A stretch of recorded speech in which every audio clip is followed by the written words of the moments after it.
अरे हटो हटो, पुलिस आ गई, भागो। बाजार में अचानक अफरा तफरी मच गई। ठेलों से सब्जियां गिरने लगी, दुकानदार आधे शटर नीचे खींचने लगे और भीड़ अपने अपने रास्ते बचाने लगी। इसी शोर के बीच एक औरत की आवाज गूंजी, अरे दरवाजा तो खोल देते, मेरी मां की दवाइयां थी इसमें, सब टूट गई। उसकी आवाज में गुस्सा नहीं, बेबस लाचारी थी। पूरा बाजार हमारी वजह से चलता है और फिर भी लोगों को तमीज नहीं आती। भीड़ के बीच से एक भारी घमंडी आवाज उभरी, ओ मैडम, आवाज नीचे। वो सामने आया, सिविल ड्रेस में, मगर चाल और आंखों में वर्दी का नशा। जानती हो किससे बात कर रही हो? इंस्पेक्टर रुद्र प्रताप चौहान नाम है हमारा। यहां की हवा भी हमसे पूछ कर चलती है और तुम हमें कायदा सिखाओगी? उस औरत ने सीधा उसकी आंखों में देखा। आपने कानून की वर्दी पहनी है, गुंडों की नहीं। गलती आपकी थी, माफी आपको मांगनी चाहिए। भीड़ में सन्नाटा छा गया। माफी?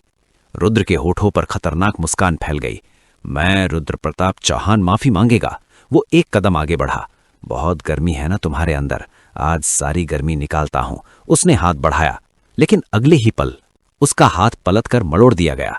एक सेकंड भी नहीं लगा, रुद्र की आंखें फैल गईं। भीड़ ने एक साथ सांस रोक ली। उस औरत सिया ने उसी क्षण उसका हाथ छोड़ दिया। उसके दिमाग में एक ही ख्याल कौंधा, मां घर पर अकेली है, अगर यहां झगड़ा बढ़ा तो थाने के चक्कर, और फिर मां का क्या होगा? वो जानती थी सिविल ड्रेस में किसी पुलिस वाले पर हाथ उठाना कानूनन गलती थी, चाहे सामने वाला कितना ही गलत क्यों ना हो। लेकिन रुद्र, अब वो पागल हो चुका था। अपनी बेइज्जती गुर्गों और भीड़ के सामने उसे जला रही थी। तूने पुलिस पर हाथ उठाया है। वो दहाड़ा, अब देखता हूं तेरा क्या हाल करता हूं। उसने लाठी निकाली और सिया की तरफ बढ़ा। आज तुझे इसी बाजार के बीच नाक रगड़वाऊंगा। मोबाइल कैमरे निकल आए, लोग रिकॉर्ड करने लगे। मदद के लिए कोई आगे नहीं बढ़ा, क्योंकि सब जानते थे रुद्र से टकराने का मतलब जिंदगी से उलझना। सिया ने चारों तरफ देखा, तमाशबीन चेहरे, डर से जमी भीड़। उसने मन ही मन फैसला किया, अगर अभी लड़ी तो ये झूठे केस में फंसा देगा, मेरी छुट्टी बर्बाद होगी और मां का इलाज रुक जाएगा। रुद्र फिर चिल्लाया, सुनाई नहीं देता? घुटनों पर बैठ और माफी मांग, वरना तेरी स्कूटी जब्त और तुझे अभी जीप में डालकर ले जाऊंगा। फिर थाने में जो होगा तू सोच भी नहीं सकती। सिया की मुट्ठियां भिज गईं। उसकी रगों में फौजी खून उबाल मार रहा था। वो जानती थी एक ही वार में इसे बेहोश कर सकती है, लेकिन उसने लंबी सांस छोड़ी। जीतने के लिए कभी कभी हार माननी पड़ती है। उसकी नजर रुद्र की वर्दी की जेब पर गई, जो हल्की सी खुली थी, और वहीं उसके दिमाग में एक खामोश योजना जन्म ले चुकी थी। उसने अपनी आंखों में झूठा डर उतार लिया। नहीं सर, प्लीज मुझे जाने दीजिए। उसकी आवाज कांपने लगी। मेरी मां बहुत बीमार है। रुद्र ने ठहाका लगाया। बीमार है तो क्या हुआ? उसने अपना जूता आगे बढ़ा दिया। पहले पैरों पर गिर और माफी मांग। भीड़ में कुछ दबे स्वर उभरे, बेचारी लड़की, छोड़ दो साहब। लेकिन रुद्र सुनने को तैयार नहीं था। सिया धीरे धीरे झुकी। एक फौजी के लिए घुटने टेकना मौत से भी बदतर था, लेकिन उसका मकसद इस अपमान से कहीं बड़ा था। सिया झुकी, धीरे, बहुत धीरे। ये झुकना किसी कमजोरी का नहीं था, ये एक सैनिक का सबसे कठिन फैसला था। उसने हाथ जोड़े। माफ कर दीजिए सर, मुझसे गलती हो गई। रुद्र का सीना गर्व से फूल गया। भीड़ के सामने उसे वही चाहिए था, डर, टूटन, समर्पण। और नीचे वो दांत पीसते हुए बोला, पैर छू। सिया की पलकों में नमी तैर गई, लेकिन वो नमी आंसुओं की नहीं थी, वो गुस्से की थी, जिसे उसने लोहे की तरह काबू में रखा हुआ था। वो झुकी, उसने रुद्र के जूते छुए, और उसी एक पलक के भीतर, बिल्कुल उसी पल, उसने अपनी अंगुलियों के बीच छिपा वो छोटा सा लिस्निंग बग रुद्र की वर्दी की पट की मोहरी के अंदर फंसा दिया, जहां कपड़ा मुड़ा होता है, जहां किसी की नजर नहीं जाती। रुद्र अपने अहंकार में डूबा था, उसे भनक तक नहीं लगी। सिया उठी। उसका चेहरा झुका हुआ था, लेकिन होठों पर एक बेहद हल्की, लगभग ना दिखने वाली मुस्कान थी। अब खुश है साहब? उसने दबी आवाज में पूछा। हां। रुद्र हंसा। अब भागे यहां से, दोबारा दिखी तो टांगे तोड़ दूंगा। उसने भीड़ की तरफ हाथ हिलाया, जैसे कोई जंग जीत ली हो। सिया ने अपनी स्कूटी उठाई। टूटी हुई दवाइयां वहीं सड़क पर पड़ी रहीं। वो बिना पीछे देखे चली गई। मोबाइल कैमरे अब भी चल रहे थे। किसी ने कैप्शन लिखा, पुलिस की गुंडागर्दी, तो किसी ने डरपोक लड़की। लेकिन किसी को नहीं पता था कि शिकार अब शुरू हो चुका है। शाम के ठीक 6 बजे वो वीडियो पूरे शहर में आग की तरह फैल चुका था। हर व्हाट्सएप ग्रुप, हर फेसबुक पेज, हर चाय की दुकान, एक अकेली लड़की बाजार के बीच एक पुलिस वाले के पैरों में, उधर जिला प्रशासन के बंगले में जिलाधिकारी मीरा वर्मा अपने दफ्तर में फाइलें देख रही थीं। तभी उनका पीए हड़बड़ाते हुए अंदर आया। मैडम, आपको ये देखना चाहिए, शहर में बवाल होने वाला है। मीरा ने फोन लिया, वीडियो चला। जैसे जैसे वीडियो आगे बढ़ा, उनका चेहरा और सख्त होता गया। लेकिन अंत में जब सिया स्कूटी उठाकर जा रही थी, मीरा ने वीडियो पॉज कर दिया। उनकी नजर सिया के खड़े होने के तरीके पर टिक गई। सीधी रीढ़, नपे तुले कदम, दबा हुआ गुस्सा। ये कोई आम लड़की नहीं है, मीरा बुदबुदाई। जिस तरह से ये खड़ी है, जिस तरह इसने अपमान पी लिया है, ये डिसिप्लिन आम पब्लिक का नहीं हो सकता। उन्होंने पीए की तरफ देखा। पता करो ये कौन है और कहाँ रहती है। पीए ने कहा, मैडम चाहे तो किसी हवलदार को भेज दूं? मीरा ने सिर हिलाया। नहीं, जिस पुलिस ने यह हरकत की है उस पर भरोसा नहीं किया जा सकता। वो खड़ी हो गई। गाड़ी निकालो, मैं खुद जाऊंगी। शहर के एक पुराने, थोड़े पिछड़े इलाके में एक छोटा सा घर था। प्लास्टर उखड़ा हुआ मगर आंगन साफ। अंदर सिया चुपचाप बैठी थी। उसने अपनी फौजी टी शर्ट और लोअर पहन लिया था। चारपाई पर एक बूढ़ी कमजोर औरत लेटी थी, उसकी माँ। बेटा, दवाई ले आई? माँ ने खांसते हुए पूछा। सिया का दिल भर आया। बाजार का हर पल आंखों के सामने घूम गया। हाँ माँ, वो मुस्कुराई। अभी देती हूं। वो रसोई में गई, गर्म पानी लिया, घर में बची आखिरी गोली निकाली। माँ का सिर अपनी गोद में रखकर उसे पानी पिलाने लगी। तू क्यों आ गई बेटा? माँ ने धीमे से कहा। देश को तेरी जरूरत है। सिया ने माँ के माथे पर गीली पट्टी रखते हुए कहा। देश को मेरी जरूरत है माँ, लेकिन अभी मुझे आपकी जरूरत है। तभी बाहर गाड़ी रुकने की आवाज आई। नीली बत्ती। सिया चौंक गई। क्या रुद्र फिर आ गया? क्या वो घर तक पहुंच गया? उसकी नजर पास रखी लोहे की रॉड पर गई। वो बाहर निकली, लेकिन सामने पुलिस की जीप नहीं थी, एक सफेद सरकारी गाड़ी थी। दरवाजा खुला और उसमें से एक तेज सधी हुई महिला उतरी। सिया समझ गई कि यह प्रशासन है। उसने सलीके से नमस्ते किया, सल्यूट नहीं, क्योंकि वो सिविल में थी और सामने अभी भी एक अजनबी। सफेद गाड़ी से उतरी महिला ने सिया को ऊपर से नीचे तक देखा। नजर में न तो दया थी न औपचारिकता, सिर्फ परख। मेरा नाम मीरा वर्मा है, उसने शांत मगर ठंडी आवाज में कहा। मैं इस जिले की डीएम हूं। सिया एक पल के लिए रुकी, फिर सिर झुकाकर बोली, नमस्ते मैडम, मैं तुम्हारा वीडियो देखकर आई हूं। मीरा ने सीधे मुद्दे पर आते हुए कहा। डरो मत, उस इंस्पेक्टर पर सख्त कार्रवाई होगी। सिया के होठों पर एक फीकी मुस्कान आई। धन्यवाद मैडम, उसने कहा, लेकिन मुझे किसी कार्रवाई की जरूरत नहीं है। मैंने माफी मांग ली, बात वहीं खत्म हो गई। मीरा हैरान रह गई। तुमने माफी क्यों मांगी? उन्होंने पूछा। वीडियो में साफ दिख रहा है गलती उसकी थी। सिया ने घर की तरफ इशारा किया। क्योंकि मेरे पास वक्त नहीं था मैडम, मेरी मां अंदर बहुत बीमार है। उसकी आवाज में कोई शिकायत नहीं थी, सिर्फ सच्चाई। अगर मैं वहां उलझती तो शायद रात थाने में कटती और फिर मेरी मां को पानी देने वाला भी कोई नहीं होता।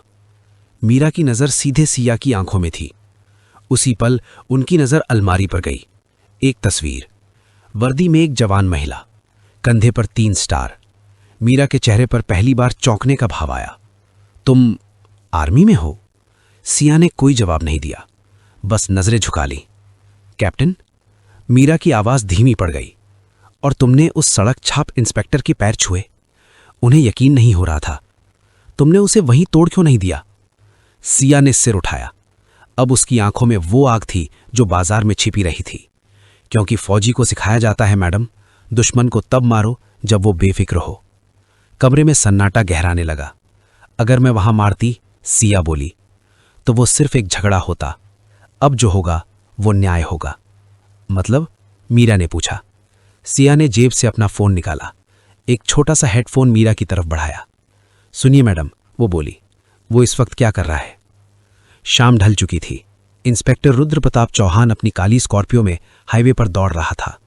बगल की सीट पर उसका खास सिपाही मोहन बैठा था। गाड़ी में एसी चल रहा था। रुद्र बेहद खुश था। उधर सिया के घर में खामोशी थी। मेज पर रखा छोटा स्पीकर फोन से जुड़ा था और उसी खामोशी को चीरती हुई रुद्र की आवाज गूंजी। हा, देखा मोहन, आज उस लड़की की हैकी कैसे निकाली? जब मैंने कहा ना स्कूटी जब्त कर लूंगा, थाने ले जाकर अंदर कर दूंगा, तो कैसे पैरों में गिर गई। मोहन हंसा। सही कहा सर, लेकिन वो लड़की थोड़ी पढ़ी लिखी लग रही थी, कहीं कंप्लेंट ना कर दे। रुद्र जोर से हंसा। कंप्लेंट? पागल है क्या? इस शहर का कानून मेरी जेब में है। स्पीकर से आती आवाज और जहरीली हो गई। जो भी मेरे खिलाफ बोलता है मैं उसकी गाड़ी में गांजा या ड्रग्स रखवा देता हूं या चोरी का झूठा केस लगा देता हूं। बेचारे कोर्ट कचहरी के चक्कर काटते रहते हैं। वर्दी अपनी है, डंडा अपना है, कौन क्या उखाड़ लेगा। मीरा का चेहरा कठोर हो चुका था। एक पुलिस अफसर और ऐसी बातें।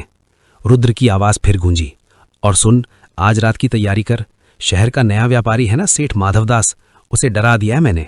आज रात उसके गोदाम से पूरे 5 लाख आने वाले हैं। नहीं दिए तो कल रेड मारेंगे और उसी को अंदर कर देंगे। वर्दी ही तो है मेरा बिजनेस। सिया ने रिकॉर्डिंग रोक दी। कमरे में सन्नाटा था। सिया की आंखों में आंसू नहीं थे, आग थी। सुना आपने मैडम, वो बोली। ये सिर्फ मेरी बेइज्जती का मामला नहीं है, ये उन सब का बदला है जिसे इसने डरा कर लूटा है। मीरा उठ खड़ी हुई। बहुत हो गया, उन्होंने ठंडे स्वर में कहा। ये आदमी वर्दी पहनकर डकैती कर रहा है। उन्होंने फोन उठाया। आज इसकी वर्दी भी उतरेगी और इसका नशा भी। मीरा ने सिया की तरफ देखा। तैयार हो जाओ कैप्टन। सिया ने अलमारी खोली। अंदर उसकी आर्मी की वर्दी टंगी थी। एक पल के लिए उसने मां की तरफ देखा जो गहरी नींद में थी। फिर वर्दी निकाली। वर्दी पहनते हुए उसने गहरी सांस ली। ये सिर्फ कपड़ा नहीं था, ये उसूल थे। बाहर रात और गहरी हो चुकी थी। मीरा की आवाज फोन पर गूंजी। एसपी विजय राठौड़, मैं मीरा वर्मा बोल रही हूं। मुझे अभी एक भरोसेमंद टीम चाहिए, बिना किसी को भनक लगे। Target inspector Rudra Pratap Chauhan. Phone कटते ही मीरा सिया की तरफ मुड़ी। आज जाल बिछेगा, वो बोली, और रुद्र अपने ही जश्न में फंसेगा। रात के 9 बजे शहर से बाहर हाईवे किनारे एक पुराना ढाबा। पीली रोशनी में धुएं और मसालों की गंध घुली हुई थी। इंस्पेक्टर रुद्र प्रताप चौहान एक टूटी सी कुर्सी पर बैठा मजे से चिकन खा रहा था। उसके चेहरे पर वही पुराना आत्मविश्वास था। आज पैसा आने वाला था, 5 लाख। वो सेठ माधवदास के डर पर अपना हक समझता था। तभी ढाबे के बाहर एक एक कर गाड़ियों की हेडलाइट्स चमक उठीं। ढाबे का माहौल एक पल में बदल गया। ढाबे वाला सहम गया। ग्राहक उठकर पीछे हटने लगे। सबसे आगे एक सादी सी गाड़ी आकर रुकी। दरवाजा खुला।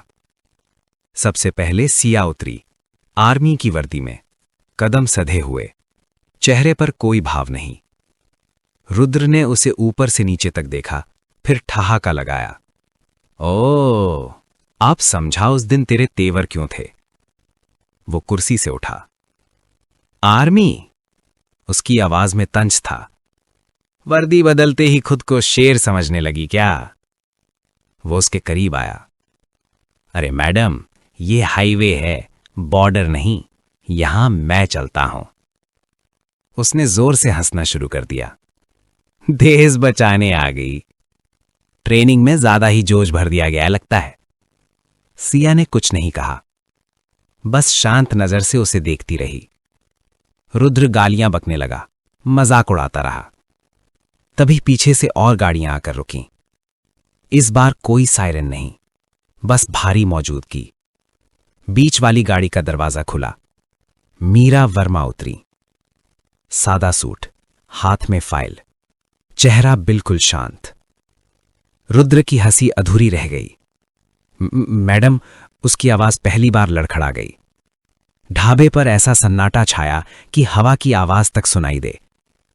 रुद्र के हाथ से चिकन का टुकड़ा प्लेट में गिर पड़ा। गले में निवाला अटक गया। वो कुर्सी से उठना चाहता था, लेकिन पैर ऐसे जड़ हो गए जैसे लकवा मार गया हो। मीरा ने फाइल गाड़ी के बोनट पर रखी और धीरे धीरे रुद्र की तरफ बढ़ी। उनके जूतों की ठक ठक रुद्र की धड़कनों के साथ चल रही थी। उनके पीछे एसपी विजय राठौर और स्पेशल टास्क फोर्स खड़ी थी। जो सिपाही अभी तक रुद्र के साथ ठहाके लगा रहे थे, अब बिजली लगे इंसानों की तरह खड़े हो गए, धीरे धीरे पीछे खिसकते हुए, रुद्र को अकेला छोड़कर। मीरा रुकी। ठंडी सख्त आवाज। क्या हुआ इंस्पेक्टर, अभी तो बहुत जोर से हंस रहे थे, अब हंसी रुक क्यों गई। रुद्र पसीने से तर था। उसने रुमाल निकालना चाहा, मगर हाथ इतना कांप रहा था कि रुमाल गिर पड़ा। कांपते हाथों से उसने सल्यूट मारने की कोशिश की। जय हिंद मैडम, वो तो बस मजाक कर रहे थे, स्टाफ का मूड हल्का कर रहे थे। ये मैडम, ये हमारी पुरानी जानकार हैं। मीरा ने कुछ नहीं कहा। सिया एक कदम आगे बढ़ी। उसकी आवाज बिजली की तरह गिरी। झूठ, जानकारी नहीं, जुर्म किया है तुमने रुद्र प्रताप चौहान, और आज तुम्हारा यही मजाक तुम्हारे गले की फांस बनेगा। रुद्र ने इधर उधर देखा। भागने का कोई रास्ता नहीं था। फिर भी उसने अपनी बची खुची हेकड़ी झोंकती। मैडम डीएम, मैं सीनियर इंस्पेक्टर हूं। आप बिना वारंट मुझे ऐसे पब्लिक के सामने बेइज्जत नहीं कर सकती। मेरी पहुंच ऊपर तक है। अगर मैंने मंत्री जी को फोन लगा दिया तो? मीरा जोर से हंसी, एक खतरनाक व्यंग भरी हंसी। पहुंच? तुम्हारी पहुंच तो अभी अभी हमने सुनी है। उन्होंने फोन निकाला, और मंत्री जी, उन्हें ये ऑडियो क्लिप 10 मिनट पहले ही भेज दी गई है। उनका साफ आदेश है, इस गंदगी को साफ करो। मीरा ने ब्लूटूथ स्पीकर ऑन किया। ढाबे में रुद्र की अपनी आवाज गूंजी। इस शहर का कानून मेरी जेब में है। गांजा रखवा देता हूं, चोरी का झूठा केस। हर शब्द हथौड़े की तरह गिर रहा था। ढाबे पर मौजूद हर इंसान ने वो रिकॉर्डिंग सुनी। रिकॉर्डिंग बंद हुई। ढाबे में सन्नाटा और गहरा हो गया। रुद्र प्रताप चौहान के पैरों तले जमीन खिसक चुकी थी। उसी पल उसका खास सिपाही मोहन, जो अब तक कांप रहा था, अचानक टूट गया। मैडम, मैडम, वो चिल्लाया, मुझे माफ कर दीजिए, ये सब रुद्र सर करवाते थे। हम मजबूर थे, सस्पेंड करने की धमकी देते थे। रुद्र ने मुड़कर मोहन को देखा। उसकी आंखों में विश्वासघात की पीड़ा थी। डूबते जहाज से चूहे सबसे पहले भागते हैं, और आज रुद्र का जहाज डूब चुका था। How could this happen? Meera ने फोन बंद किया। उन्होंने एसपी राठौर की तरफ देखा। सुना आपने? उनकी आवाज पत्थर जैसी सख्त थी। वर्दी पहनकर उगाही, निर्दोषों को फंसाना और एक आर्मी अफसर से बदसलूकी, इसे इसी वक्त सस्पेंड किया जाता है। Yes ma'am. एसपी राठौर आगे बढ़े। उनके हाथ में हथकड़ी चमक रही थी। हिसाब अभी बाकी है। 1 मिनट सर। सिया ने हाथ उठाकर उन्हें रोका। गिरफ्तारी से पहले एक पुराना हिसाब रह गया है। वो धीरे धीरे रुद्र के सामने गई, इतनी करीब कि रुद्र उसकी आंखों में देखने की हिम्मत नहीं कर पा रहा था। उस दिन सिया ने भारी आवाज में कहा, तुमने कहा था कि मेरी गर्मी निकालोगे। तुमने मेरी मां की दवाइयां तोड़ी थीं। तुमने मुझे बाजार के बीच जलील किया था। रुद्र कुछ बोलने ही वाला था। छटाक! एक जोरदार थप्पड़ उसके गाल पर पड़ा। आवाज दूर तक गूंजी। रुद्र लड़खड़ाकर उसी कुर्सी पर गिर पड़ा जिस पर बैठकर वो कुछ देर पहले खुद को राजा समझ रहा था। ढाबे में खड़े लोगों के रोंगटे खड़े हो गए। सिया ने उसका कॉलर पकड़ा और झटके से सीधा खड़ा किया।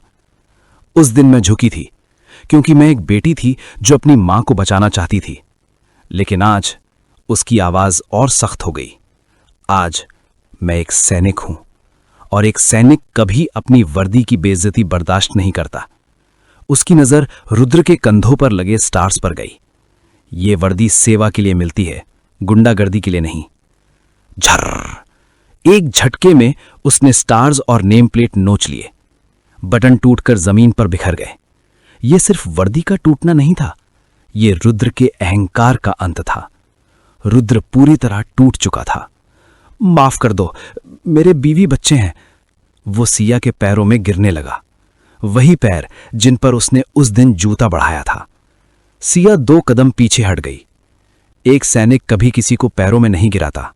हम दुश्मन को भी इज्जत से मारते हैं, और तुम, उसने ठंडे स्वर में कहा, दुश्मन कहलाने लायक भी नहीं हो। उसने एसपी की तरफ देखा। ले जाइए सर, अब ये कानून के हवाले है। हथकड़ी लगी, वही ठंडी लोहे की हथकड़ी जो रुद्र दूसरों को डराने के लिए इस्तेमाल करता था, आज उसी की कलाई में कस गई। मोहन और बाकी चमचे भी पकड़ लिए गए। जब पुलिस रुद्र को घसीटते हुए जीप की तरफ ले जा रही थी, तो ढाबे पर खड़े ट्रक ड्राइवरों और कर्मचारियों ने नारे लगाने शुरू कर दिए। भारत माता की जय! ये शोर किसी भीड़ का नहीं था, ये डर से आजाद हुई आवाजों का शोर था। सायरन अंधेरे में गूंजते हुए दूर चला गया। ढाबे पर फिर सन्नाटा था। लेकिन यह सन्नाटा अब डर का नहीं, सुकून का था। मीरा ने सिया के कंधे पर हाथ रखा। उनकी आंखों में गर्व था। शाबाश कैप्टन, आज तुमने बता दिया कि असली ताकत पद में नहीं, नीयत में होती है। सिया ने हल्की मुस्कान के साथ सल्यूट किया। धन्यवाद मैडम, अगर आप साथ ना देती तो शायद यह मुमकिन नहीं होता। मीरा मुस्कुराई। अब जाओ, उन्होंने कहा। तुम्हारी मां तुम्हारा इंतजार कर रही होंगी। और हां, उन्होंने गाड़ी की तरफ इशारा किया। पिछली सीट पर शहर के बेस्ट हॉस्पिटल से मंगवाई गई दवाइयां हैं, प्रशासन की तरफ से एक छोटी सी मदद। सिया की आंखें भर आईं। वो दवाइयां लेकर स्कूटी पर बैठी।